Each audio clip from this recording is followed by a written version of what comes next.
አሁን እንደምነሽ? የትስ ነው ያለሽው? በምንስ ሁኔታ? ናፍቆት ሲበረታ ተሽሯል ሊግረምሽ ያኔ የምታውቂው የግሌ ዝምታ። እና አንቺ ባትኖሪም በቀረኝ ትዝታ ቀጥሏል መኖሬ። እንዴት ዋልሽ ዛሬ? አይ የኔ ክፋት በኔው መጨከኔ እያሰብኩኝ ያለው ስላለፈው ቀኔ።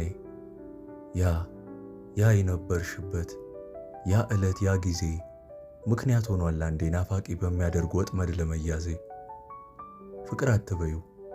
ፍቅር አትበዩ አይሁን ተመናልባ አይታጣ ገደብ። ብቻ እውነት አለኝ ቅጽበት የሚያነክሰው በጥልቅ የሚታሰብ። እንዴት ይሆን ኑሮሽ?